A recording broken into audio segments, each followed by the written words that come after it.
Here from Nerdarchy, for nerds by nerds, and today I'm hanging out with Conry and Kassandra, uh, Devil's Luck Gaming. You guys are doing some streaming. There's some modeling going on, some cosplaying. You guys got all kinds of things going on. How are you doing this Oh yeah, afternoon? non-stop. Kind of just if you can make everything, all the things you enjoy, all at one thing, all at one time, I'm down. That's perfect. Sounds good. So, how long have you guys been streaming now?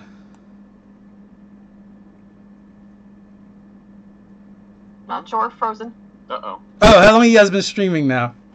Oh, okay. I'm sorry. We had a clip there for a second. We've been streaming for about a year now. We really made a big push lately to get a bunch of stuff off the ground. And our big show that we really started with the new year is our Friday game, Chaos Unending. Ooh, Chaos Unending. And what are you guys doing over there? Oh, so that's actually a bit of a blend of two things. We're kind of combining our love for the Warhammer fantasy environment, like that dark, gritty, everything's a little questionable when you're casting magic, but with the skeleton and structure of D&D 5e. Oh, sweet. So, friends of ours, WebDM, are huge fans of fantasy Warhammer, and I'm a fan of their novels. I love me some Gortrak and Felix. Yeah. That's actually really one of the inspirations for our bard. Well, yeah. When we were building the party, everybody was talking about what they wanted to play, and one of our members was like, "Yeah, what about a bard?" And I said, "Okay, well, in 40k, not 40k, in fantasy Warhammer, I've got the perfect template for that. You're going to be Felix. You're going to be following these road wardens around, trying to write your epic song, your epic poem, your whatever your grand piece is, and you're probably going to end up being their friend in the end. So it's gonna play along like that." So they're wasting no time. The questions are already coming in. Elfbait wants to know, how do you manage dark and dangerous magic? You did a lot of changes to kind of balance. There are certain classes I couldn't play a warlock. I had to go with a wizard just because having the packs would have been very questionable within the universe. Yeah. One of the things is that should she cast a spell and she rolls majority ones on the damage dice, I'm gonna go check a Perils of the Warp chart. Then we also, but one of the big things we did was we tried to focus the two other traditionally a divine caster and an arcane caster, respectively. Priests, though, don't really have the Perils of the Warp. The bard, we actually changed it up. He's more like a tinkerer, or yeah. Crunch wise, it stays the same. It's a 5th edition bard, but fluff wise, we actually have it where he has gadgetry. So one of his favorite spells is Cloud of Daggers, the level 2 spell that creates a sphere of swirling blades. And the idea we came up with is he has a bunch of music boxes that he keeps in his cloak that he winds up and throws, and they release blades into the air. And it just kind of goes off for a little bit until the spell ends. So he gets to do all that stuff, and as an elven mage, a little more acceptable. Yeah, she doesn't have to worry about the human restrictions of having to use one path of magic. Although we're all screwed with the corruption points. Yeah. We have a full corruption system that we're rolling with, and I think we have 2 points of corruption on our bard right now, so it's begun. It's already started. Yeah. Nice. I can't believe how many questions are rolling in already. But one of the questions, Ranger Roy, I guess this is a good one to address early, because he wants to know, why don't you just play the Warhammer fantasy role playing game? You want to take Yeah. Well, I have all the 2nd edition books. I love the system myself, but not everybody playing is super familiar with the system, and we wanted to play with what our players were comfortable with at the table, so that we didn't have too many like, all right, what do I roll? How do I? Yeah, because that was actually the first time I'd ever streamed one of our games. I've played other games, but never streamed it. And it's definitely a different experience. And if I have to be worrying about, like, I just am learning a new system, I'm going to, like, use the wrong numbers in math. It was just, like, extra thing to worry about. And our paladin in the game, she actually was someone we met at a convention, and we didn't know her very well at all, and she just ended up being super cool. And so she was someone we didn't really know what her experience was either. It was just safer to go with something we all were on the same page with. And the other end of things is with the audience, they end up knowing 5e a hell of a lot more than the Warhammer Fantasy RP. So a lot of stuff translates easier, and it's easier for me to throw out homebrew rules to the 5e edition rather than try to explain the whole 2nd edition Warhammer Fantasy rule set from scratch. Which edition did they introduce the narrative dice for? Oh, was that a later edition? Third. Okay. Third is the one with the special dice. Special dice get a lot of hate. Flight, like novelty dice situation? Yeah, 3rd edition was put out by Fantasy Flight, that's why. 4th edition, though, is coming out soon, and it's being done by Cubicle 7. And they're going back to the 2nd edition style of percentiles, which makes me very happy. Ooh, percentiles, huh? So, oh, yeah. No, I like me a percentile system. It's nice and easy. The math is obvious. I like obvious systems that don't hide behind symbols and, hi, buy our specialty dice and all this stuff. I like knowing what my percentage of chances are. We are playing 3rd edition, or I mean not 3rd edition. We were playing Marvel Phase Rip, and that's also another percentile system that's pretty easy. You just grab percentile dice, and you just need to roll high. Yeah, the chart is always a mess to deal with, though, in that system. Another friend of mine said that too. He's like, it's like this crazy periodical table. I always thought it was fairly easy. But I don't know. I like the colors. Charles Cole wants to know what is your stream setup? For the stream setup, he kind of handles a lot of the audio. But because I do photography, I kind of go a little nuts with the setup. So I bought a bunch of fake trees, and they go along our back wall because I wanted a forest, you know. And then behind us, you can actually see we have the Game Anywhere table, so it folds out and everything. We are getting the new one, the 2nd edition. Yes, of it, the second one. But we go with a 2-camera setup, straight and simple with the template over that. And I've got 4 microphones, one for each player, and then one for me. Basically using a boom, so crossbar. So one camera is facing us, and we're sitting over there. And then one camera's facing him, and that way we're still able to be like having that at the table experience because we're still looking at each other, blinded by lights, but still looking at each other.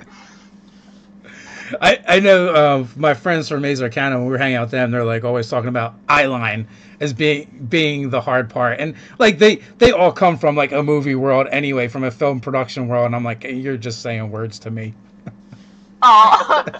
They notice things that I feel like a lot of people don't notice when you're not in that same genre. Like, I nitpick things, and he's like, no one's gonna notice that. No one, just you. I'm like, but. Whereas I'll hear a subtle whisper in the background, or the AC will be a little bit too loud in the summertime, and I'm sitting there losing my mind, and everybody's in chat like, what is he talking about? Yeah. I'm just like, hold on, I have to adjust. I gotta put a filter over this. Give me a second. I'm losing my goddamn mind because I got the cans on listening to it. Make it stop. It's just Cthulhu whispering to you. That's all. Yeah, it's your corruption points. Congratulations. Yeah. Hey guys, if you happen to be watching on Twitch or Facebook, right now I only have the chat up to YouTube. So if you're asking questions and it seems like I'm ignoring you, it's because I don't know they exist. Sorry, guys. It's because I am ignoring. And I guess in actuality, yes, it is because they don't exist to me. A TrueMate wants to know any reasons for streaming on Twitch rather than YouTube. It's mostly because Twitch is probably the best, the the fastest growing ecosystem right now when it comes to live streaming. YouTube, I feel like, had been playing the catch-up game with when it came to streaming games and making that a viable option on YouTube rather than just uploading video.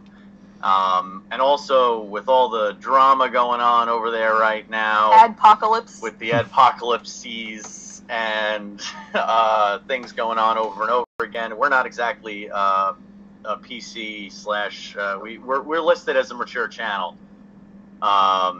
We get salty language a lot of the times when we're playing. Oh, Warhammer in and of itself, that game is very graphic and gory, and like the subject matter itself wouldn't even fly on YouTube. I'd be so worried about it all the time.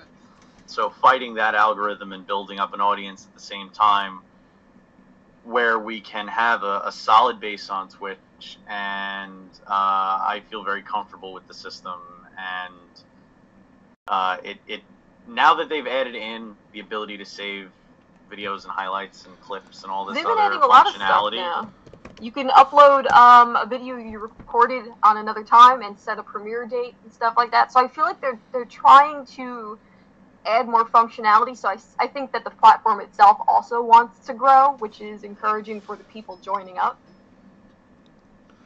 That seems to be our base. Yeah.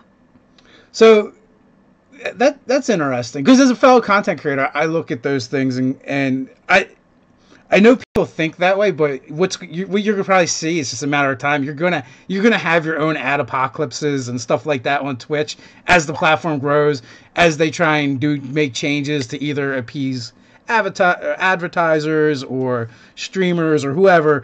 You're never gonna make everyone happy, and it's not if it happens, it's just when. Absolutely. Well, they did have an interesting workaround to that with the introduction of the bid system, where now it's the viewer saying, I'm going to view a ad, and it's their election to do that, and then where that ad revenue goes is up to them. So it's no longer the ads are connected to the channel. Now the ads are connected to Twitch as a platform. So it creates a little bit of a plausible deniability buffer for the platform, which we like that too. And I don't know, I never got into learning. I just jumped right into learning Twitch, and I feel comfortable on the platform. It's the revenue system, I also feel like, is a lot more easy to achievable when you're small. Yeah. I feel like that definitely plays in there. But right. I do agree that no matter what platform you're on, there will be those moments where you have to keep your hand on the pulse. I mean, Facebook right now, I have over 212K, but sometimes I only get 3 likes on a picture now because of some of the recent changes that they've been making to the site. So a lot of people are like, well, if this is not the platform anymore for people to grow, where do we go? And you just got to be willing to kind of... You got to keep your head on a swivel pretty much when it comes to content creation on any platform now. So we like our home at Twitch. That is why, like, when we initially started out, we created a website as well, because we always wanted to have a piece of real estate that we owned. We just understand that, whether it's Twitch, YouTube, Facebook, Twitter, they can all, for whatever reason, kick you off, go away, do whatever. And you always have your note. Yeah. Yeah. So it's just and for anyone just wanting to getting into creating content of any kind, just always keep that in mind. When it's someone else's platform, you have no control. You're at their mercy. It's like being a leasee without a lease agreement. Oh yeah. So I could definitely sympathize with that. So Cardboard Fortress had made a comment about the big trouble with Warhammer is that everyone hates everyone else, and some things are punishable by death, even if you don't know about them. Not as bad as 40K though. So do you guys like that element of the game? Is the best part. We were actually talking about this earlier. It might have been yesterday or the day before. Is that the thing that I like about the Warhammer universe is that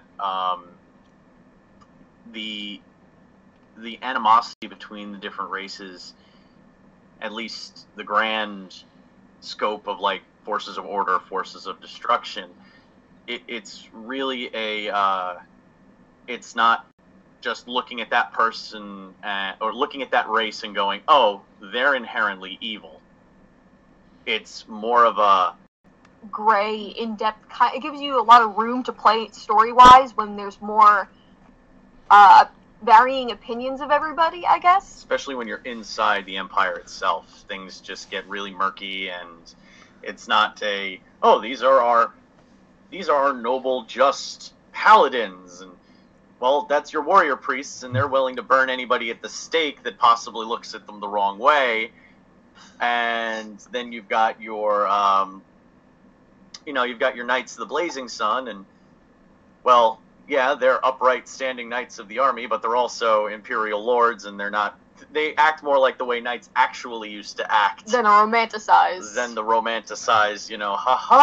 do-gooder of law and lawful goodness and that kind of shit. Game of Thrones. Just think Game of Thrones. Yeah. Really think Game of Thrones. I like because the civil war between the high elves and the dark elves is always fun, because Malekith is a piece of shit, but on one hand you're like, well, he kind of did get fucked over, but he was cool, but then his brother's mom, a dick. His mom did that weird kind of Targaryen seduction thing, and we're just, and then things got weirder again, and now they're trying to kill each other again. The time period we actually use happens after the much maligned Storm of Chaos. I make the final battle at the Siege of Middenheim a little bit more murky, rather than an orc kicked Archaon in the nuts and walked away. I kind of modify that story, and please, Reader's Digest the entire Warhammer timeline for us one day in that cadence. Yeah. So an orc walks up and kicks the Ever-Chosen in the nuts, and that's how the wave ended. That's how the storm ends. Most people don't like the end. It read like a nihilistic teenager's fan fiction, and it kind of they did it dirty on the Warhammer Fantasy old world. So I think the Storm of Chaos was a nice event to use. That implied in end times, things are coming to a close, or things are ramping up in conflict, and it's a great place to just throw in characters. And the Thousand Thrones centers around what if a child showed up in Marienburg with the comet on his chest and a crusade formed around him. So now they're following this crazy fanatical crusade of people. Because crusades are always fun. Oh, yeah, absolutely. No. Nothing could go wrong with crusade. History has only shown us that crusades lead to good things. And so they get to play with that. I just feel like the political climate, and it's also a lived-in world. That's the other thing that I really like. That's a nice phrase. It's a lived-in world. It's got plenty of teeth to the history, rather than having them walk into some fantasy universe they've never been in before that doesn't have a history behind it, that I just kind of came up with off the top of my head. You can do research. There's maps. There's wonderful amounts of fantastic. Well, to be fair, two of the players in the game have no knowledge about Warhammer whatsoever, so there's no real worry about out of character knowledge. But there's wiki articles. Yes, they can wiki it, but that's a lot to catch up on for brand new people who have never even mildly touched the Warhammer universe. So It's kind of fun to see them get to experience it brand new, wonderfully. I don't understand what's going on. You're like, oh god, that's niche. You're screwed. Congratulations. Having them run into cultists for the first time was interesting. So I noticed you seem to stick to a three-person cast for the players. We actually had a larger at first. Yeah. Yeah, the first game we ran was Dungeons and Dark Souls. I did a modified 5th edition rule set to make the game, more Dark Souls, a little bit harder on the crew. I even use the random boss like AI deck from the board game that came out from Steamforge Games. I use some of their rule sets for the boss fights, so that there's that gamified feel of like, okay, we know his pattern now, dodge, jump, attack him now, that kind of stuff. But we had 5 people in It's so game. hard to schedule. It was a scheduling issue. So 3 people we find is the best, because we don't want to do Skype-based sessions, being sticklers for audio and visual. Control freaks. Yeah, control freaks. We really want to make sure we have the best looking stream. So I want to thank Fantasy Grounds for the super chat. He's liking the topic. TrueMate wants to know, could you get an overview of the current campaign with players and their classes? Well, we have 2 going right now. We've got Chaos Unending, which is the D&D 5e Warhammer game. We have a High Elf Wizard who went Evocation. Actually, you can see the character sheets with the starting stats on our Twitter. You have to go through some mountain of media, but they are on there if you want to see the exact startups. Yeah. High Elf Wizard, School of Evocation. A Paladin that is using my favorite oath that never gets used, Oath of the Ancients. So we have she's we kind of describe her like Strider style knight, from like Lord of the Rings style. Because we're kind of going low magic with it, with the feel, low fantasy feel. Instead of Nature's Wrath being vines that come up out of the ground, she's really good with the parabolas. So that's how we work that in. And the third we have is a College of Valor bard, who he has his songs and stuff like that, but any kind of spell casting stuff that looks a little bit would be questionable for spell casting, we come up with some kind of mechanical or visual trick that makes the spell more mundane. So Dancing Lights is like a Roman candle in a ball that he lights and throws, and will set off little sparks down the road. And like I was saying before, with the Cloud of Daggers is a music box that when he sets it, twists the bottom a certain way, it turns into a trap device that fires off daggers into an area. We're big fans of reskinning and reflavoring things here, so definitely awesome. Elfbait, do you use Bretonnians in your game? And if you do, are they dirty Burgundians or reskinned King Arthur? We don't use Bretonnians. I do have the Followers of the Grail book.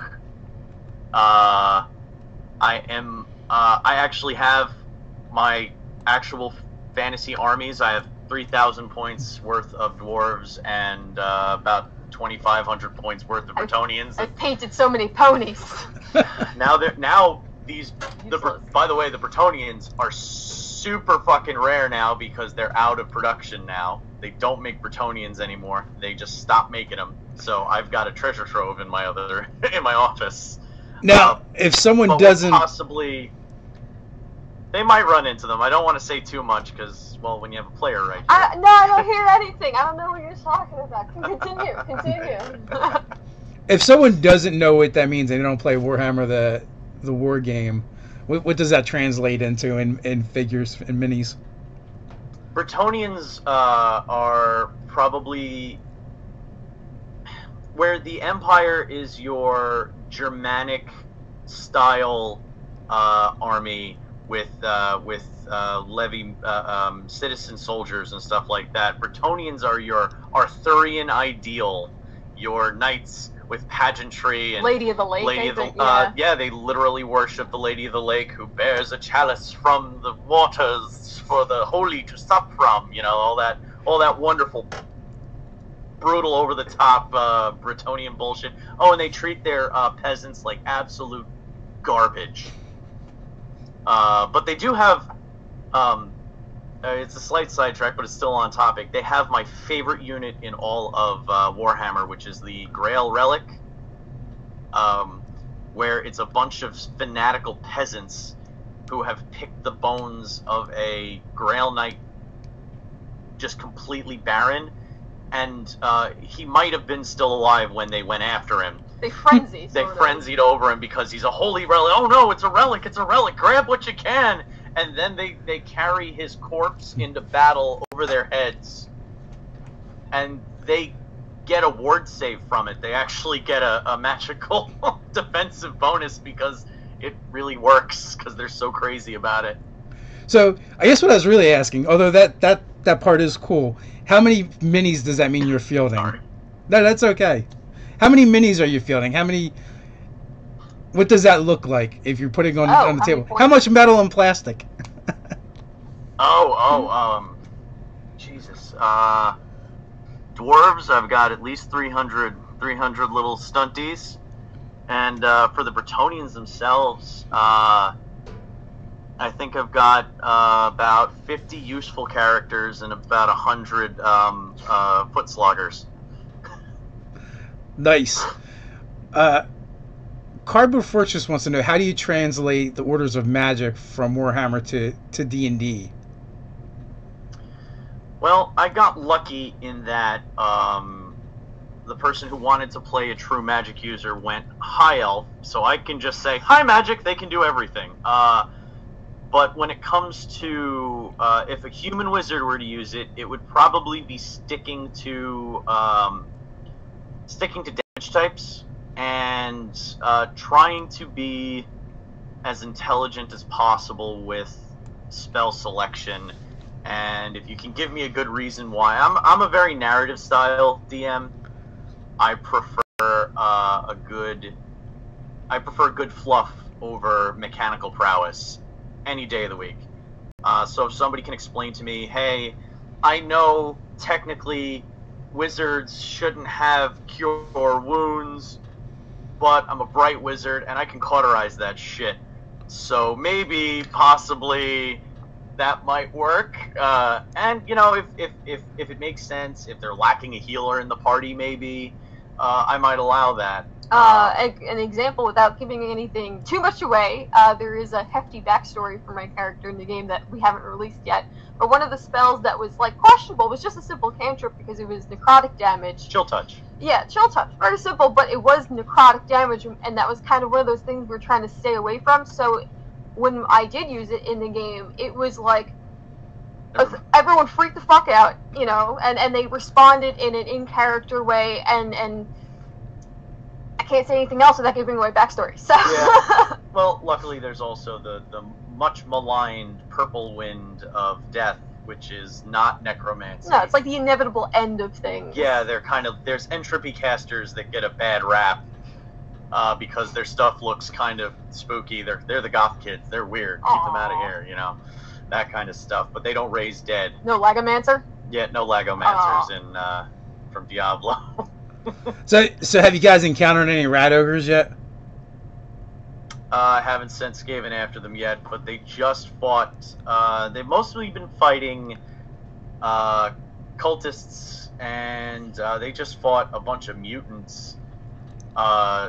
There's a cult of Stromfells who's like he's the, not evil, but like the harsh sea god. Like the predators of the ocean kind of feel. They're not evil, they're just like the maybe harsher aspects of things. So they went up against like a minor chaos sorcerer who mutated from his shoulders up, mutated himself into a shark. It's my and favorite. Then I went loved around it so much. fucking people up. And yeah, they one of our players is he's old school. I mean, I have 20 years under my belt running games almost exclusively. He's been playing since before Advanced was called Advanced, and his eyes turned the size of saucers when somebody used inflict wounds, because it used to be you have 3 health left. Doesn't matter how much health you had, you now have 3.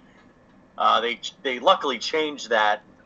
It ended up still being a pretty tight encounter. Yes. Regardless, I was very concerned for her well-being.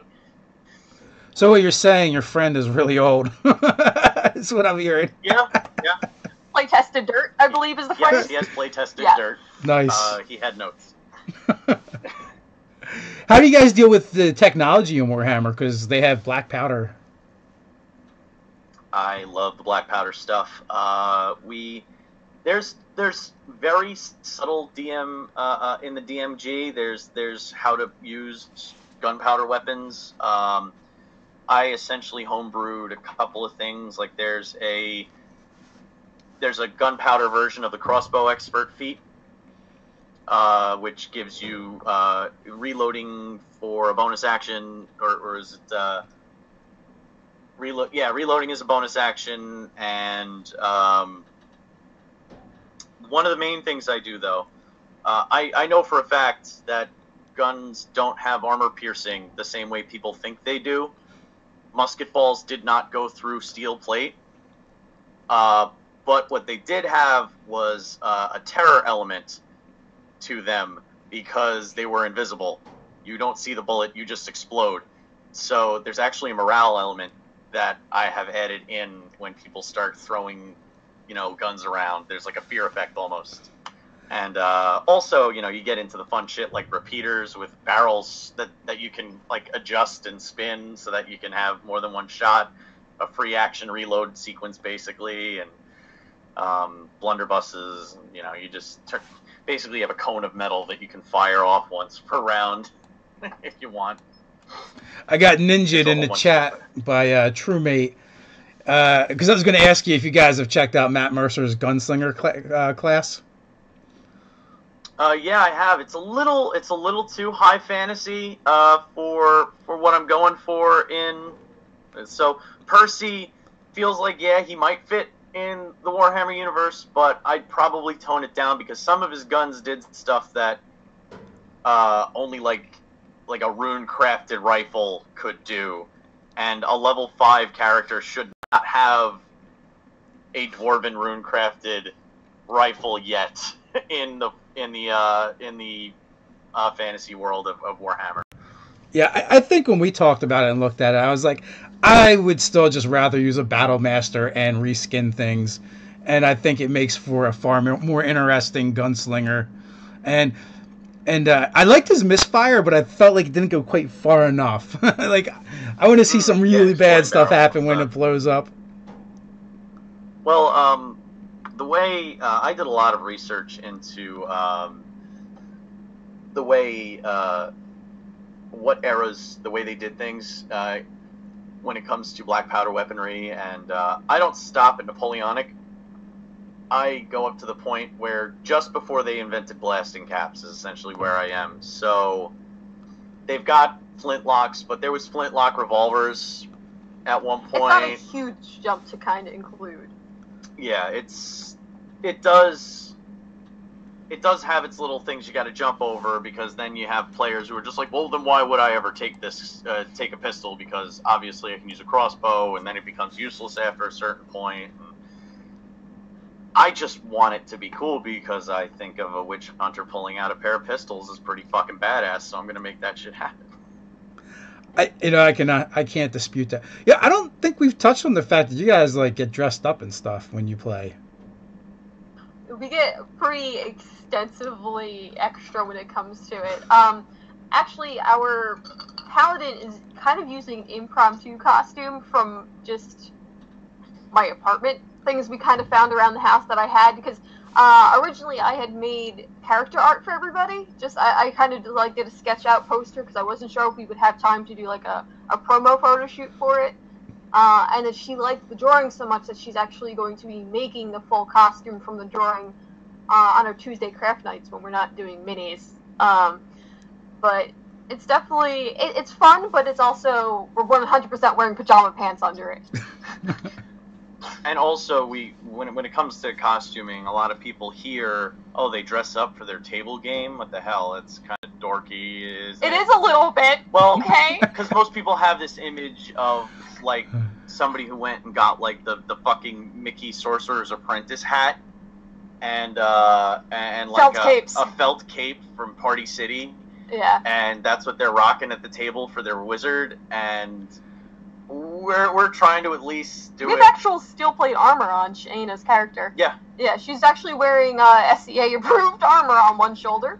And then my character's pretty simplistic in the attire, but I have like full filigree armor and stuff. And at the end of every episode, I end up having like cuts on my shoulder because I'm like, it's beautiful. I don't care if it hurts. And everybody loves a bard with a big hat, so he can. We need a flourish fancy it, feather and- for him now. Yeah, we gotta get a better feather for him. Yeah, he needs upgrades. When he levels up. Yeah. We'll hand him the feather and be like, and this is for you. Here's your level 10 feather. Yeah. We were going to give you a class ability, but take this feather instead. Yeah, no feats for you. Here you go.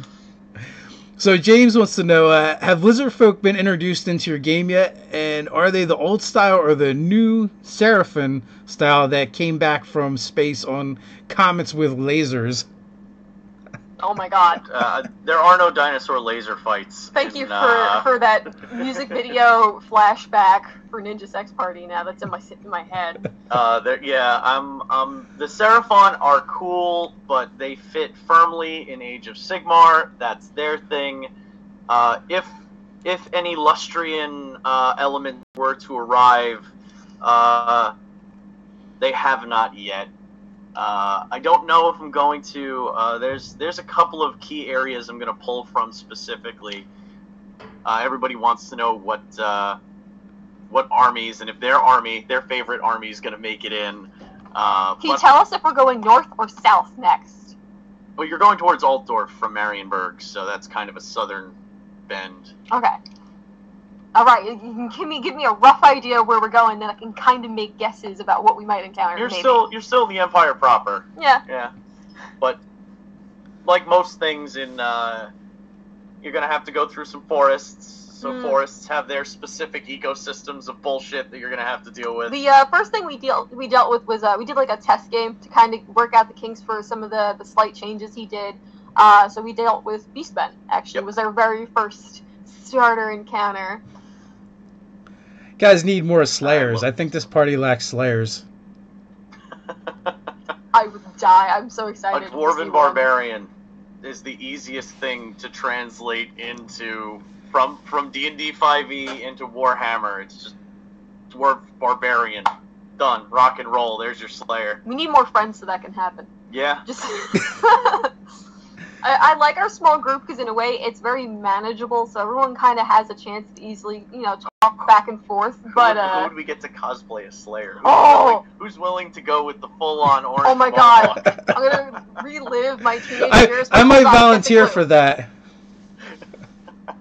I'm gonna to fully cosplay that. Though, I think I'm gonna have to hit the gym for like 3 months at least.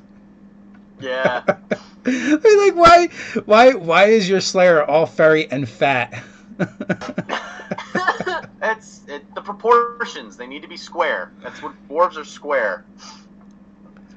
I play dwarves and everything. I even have. I went to Mantic Games, and I got their Forge Fathers army, so I can technically make a squat army for 40k, even though they haven't existed since 2nd edition Rogue Trader. But I don't care. I want to use them. And just Iron Hands rules from. Why do you have to make my life so difficult when it comes to painting all your stupid stunty armies? They're so small! Just choose a normal-sized man at least. Give me a break. God. She was so happy when she got to paint actual horses and stuff. Yes, that was a great improvement from my first time painting being a tiny stunty man. It was difficult. I needed eyelashes. So have you guys gotten to play with any Warpstone yet? In game? They're only in their second, Yeah. their third session, second episode that we've done live. So they're really just starting to dip their toes. There were into the hints chaos of stuff. Skaven technically, because there was the poison globe that was thrown down in an alley. Don't want to spoil anything, so you said you were only in episode 1. But there is a hint of, Somebody got their hands on a poison wind globadier's ammunition and decided to use it in a fight. Not going to say who or how or why. Yeah, there you go. Nice and big. Big looking. I can't believe. Good job. I can't believe how much I've forgotten about Warhammer, because I think I've read all the Slayer novels, and a couple of the other ones, a couple of the other trilogies as well. So I've read quite a bit. I've never actually played the miniatures game, Warhammer. Once you tell me I have to paint all these and do this extra work after I buy it, I'm like, fuck that, I'm not doing that. It takes a special kind of neuroses to get into Warhammer at least fantasy at its height, because not only do you have to build all the little dudes and paint them all, but you got to make sure they all fit on the tray together. So you got to like pose them correctly, and I mean, I don't know why I enjoyed it so much, but I did. Yeah, like isn't it, one of the rules is like your army has to be painted or something? I would literally be like just dipping them. I had a few tournaments at my local game store. They had painting portions, and one of the judges was like, "So, half your army is gray on gray field with a gray livery?" And I said, "Yep, that's the color for that unit right there. They are plastic gray." Is that an official Citadel color? Okay. I lost in the paint minis phase of the game, so we'll just take a few points off. I would have won one tournament if it weren't for damn painting numbers. When beat me on points. When third edition, when they came out with the pre-painted plastic minis, I totally had an orgasm. I'm like, yes, finally they get me. Yeah, for Wizards of the Coast, they're decent minis. They're decent minis. I had quite a few. I specifically bought the Drizzt and Wolfgar and Guinevere versus Icing Death box set. I thought that was so cool. But I actually tried playing the tactics of it a little bit, and then eventually I just sold them all off to my game store, because I was like, I'm never using these. That's a bit of a lie. Technically, Guinevere is still on my desk. Well, that's because you like cats, so I can't give away the special black one day cat. I hope that will enlarge to full-size Panther. True story. And then I will have a friend like no other. Well, just keep praying to the cat gods, and perhaps it will happen. Yeah. No, they keep just giving me stray cats instead. I'm like, oh, cool, another. Thanks. I'm poor. That's good. We just have one stray cat now that I keep trying to get rid of, but my family will not get rid of him. He's a jerk. Aww. The whole family has claw marks on their hands and feet since we've gotten him, and yeah, pretty much that's their opinion too. Yeah, it's how they love us. I was on the couch the other night. He just attacks my head for no reason. Well, clearly there was a demon, like, really close to you, alright? Like, Monarchy of Mouse style. That's actually something we're eventually going to run when it gets here. I don't know if you've seen Pugmire and the Monarchies of Mao. I know of it. I have not looked at it yet, though. Just the idea that it's the post-apocalyptic universe with dogs that eventually became sentient, man-sized, so their religion is all about being a good boy, and it's so brutal. When I was reading it, I was like, oh, this is cool. Hey, why are there no rules past level 10? Oh, because dogs die early. Oh, shit, this hurts. Oh, shit. So dark, man. It's dark. But the whole reason the original developer of the game, the reason why he came up with the idea was when his dogs were just barking at the empty hallway. He's like, what, do you see a demon?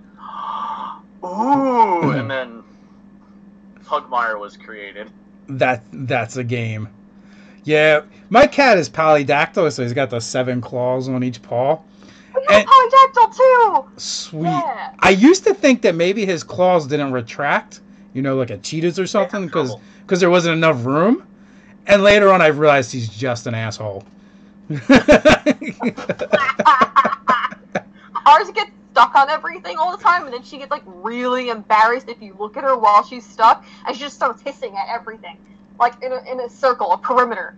And then you fix her, and she's like, I meant that. It's fine. Well, he can totally retract his claws. He just chooses not to a lot of times. Matter of fact, keep them murder knives handy. Yeah. Matter of fact, I think they'll retract it, but until he wants to play, and then it's like Freddy Krueger.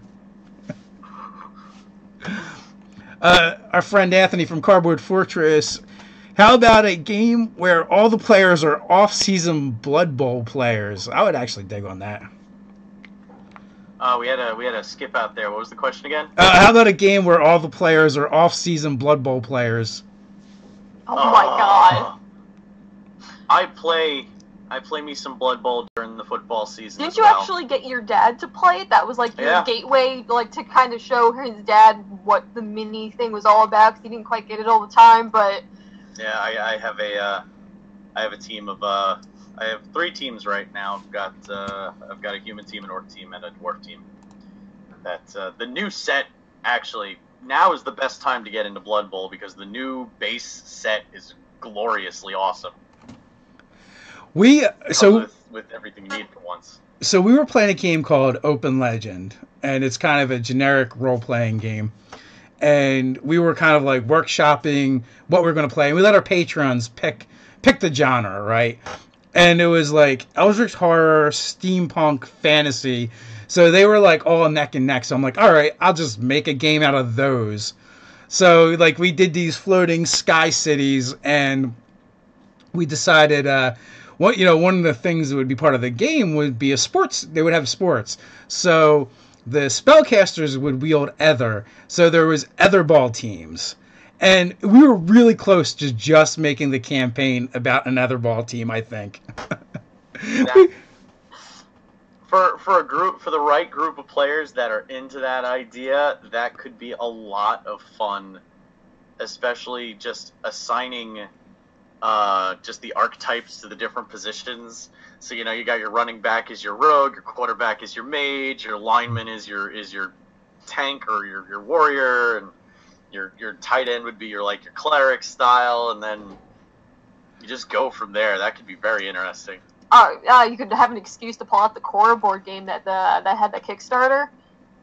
Oh yeah, the recently the it's the Pro Bending. Thank you. Yeah, the Pro Bending League. They made into a board game.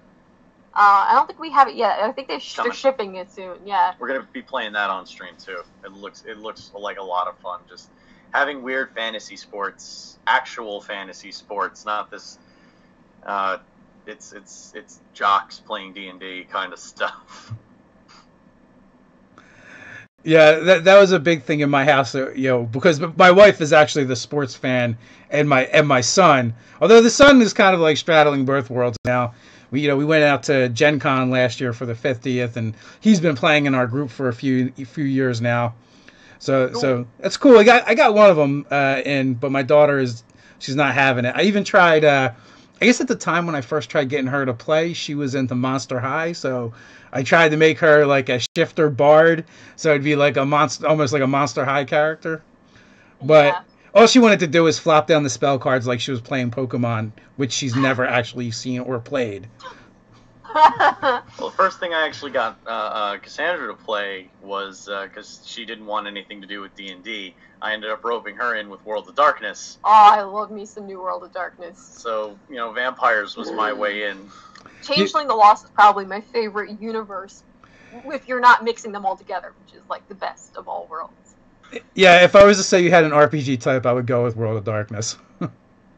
Yeah, I definitely would love to have like a straight up supernatural horror game on the stream at one point. We just kind of have to either find more players or as we get momentum. Yeah, it's as pretty much the de facto GM for most of for the channel, it seems right now. It's kind of hard for me to juggle concepts if I'm running more than 3 or 4 games at once. Not counting any games you don't stream with as well. Because I've got 2 games that I'm playing that I'm setting up one off stream. I'm running another one for them off stream, and then I've got the weekly that we're doing, and then I've got the monthly sci-fi game that we run on the stream, Stellar Age. That is its own ball of wax because it's currently an alpha system that I'm working on myself that was designed specifically for players with learning disabilities. I'm trying to create a system just for that. Oh, cool. Do you have a background there? That's a cool idea. Do you have a background there? Hmm? Do you have a background there? Not in particular. It was more of a challenge from a friend of mine who she's actually she's the space elf on the science officer. The science officer on the show. She loves LARPing because there's less numbers involved, and I always said, well, why don't you play a table game? And she for a while said, no, I don't want to play a table game because last time I tried I had an anxiety attack because there was so much math. I said, well, what if I found you a system? And she's like, I don't know. I said, better yet, how about I make a system that is just designed around dyscalculia, which is dyslexia for numbers. And I went to all the systems I've been playing over the years in my library of ridiculousness. I actually swore off D&D during the 3.5 era because I thought the system was too clunky and crunchy, that it got in its own way, and I started looking for other systems. So I have a vast amount of bullshit books that I've never even run games for. I've just read them. So I took all that stuff. It's got like a dice system similar to Shadowrun. It builds up a dice pool similar to World of Darkness. Some of the stuff I got from Dragon Age roleplay, the one that Green Ronin put out, uses some of that stuff, and I basically took as much as I could, smashed it all together, and she gave it a try. She said, "Wow, I'm enjoying myself. I'm not worrying about what's the numbers on my sheet. I'm worried more about what we're doing in the game. This is awesome." And that's where that game is going right now. So that's the tentatively Page is what you're calling it? Page, Player Access Gaming Engine.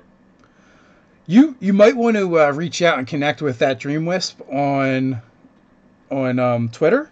She does a lot of stuff for she's a disabilities advocate and into RPGs and does a lot of stuff with that out of LA. Oh, cool. And she's actually putting something together, so you might find that a useful resource. Yeah, definitely. Yeah. I'm gonna be like, I need links. Please link. Yeah, so definitely. Speaking of links, as always, guys, down in the description you can find plenty of links to these fine folks. Please do go check them out. So it sounds like you're always GMing, so you never get to play. Yeah, it's well, I've come to terms with it over the years. I play everything, and one of the things I've kind of enjoyed is that I've really been able to go kind of nuts on the character roleplay front as a GM for the first time. I had played beforehand. You do just a little bit of a German accent here or there for like a merchant or something, and that's about as best as you can go. But now that we're running on a channel with an audience, you feel the pressure to do more? Or? No, it's just I'm not getting looked at like the weirdo at the table. Yeah. For once, who's the only guy into roleplay, heavy roleplay. Yeah. So I've been able to kind of go crazy. They recently dealt with they went into the swamps of Marienburg in the second episode, so they had to deal with a guy who sounded like Troy from Swamp People on History Channel. I don't know if you ever watched that show. She walked past my computer and she saw me watch it. Why are you watching that? I should have known, honestly. It's research, that's all. And the next day they couldn't understand a fucking word I was saying, but the chat was having a ball with it. I think I gathered the word owl when you were trying to say house. And I was like, there's a clip of me just being like, I'm telling you, the guy said you need to go to the boathouse, and they're like, Big Owl? What? I'm so confused. I thought he was saying we needed to go to the Big Owl, and I was a little disappointed when there were no owls involved. Another fan favorite from the clips, judging purely on how many clips there are of it, Joseph the Halfling. Oh. Little shithead, little merchant that he is one of those really funny ones. Think like Old Man McGucket from Gravity Falls. The old prospector,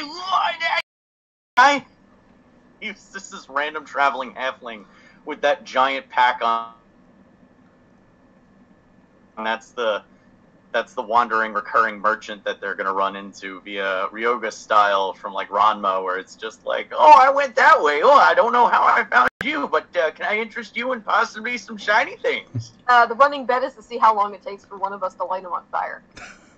Generally speaking. They don't like him. He's a bit of a swindler. It's questionable. Questionable. That's hilarious.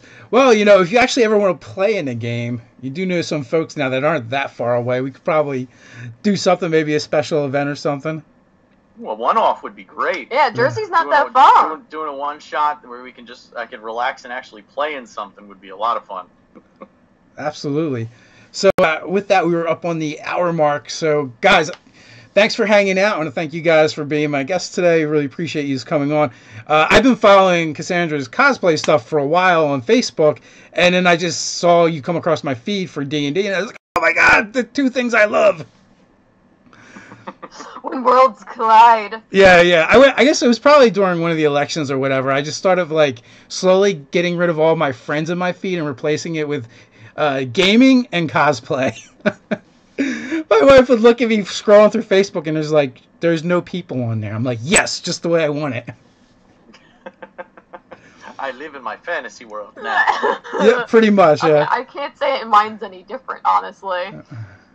The real world sucks anyway, so we don't want to go there. Screw it. Roll for initiative. But with that, I'm going to wrap it up. I want to thank you guys for hanging out with me, and thank everyone for hanging out in the chat. Thank you so much for having me, man. And dive into the description there where you can find all those links. And also, guys, we're going to be doing a meetup in Cleveland on March 8th. You know, just before the Concoction con there, and you know, we're hoping to hang out with you guys. In the link, you can find a survey to fill out, so we know, so we can get a head count and see who's going to be hanging out. So until next time, guys, stay nerdy.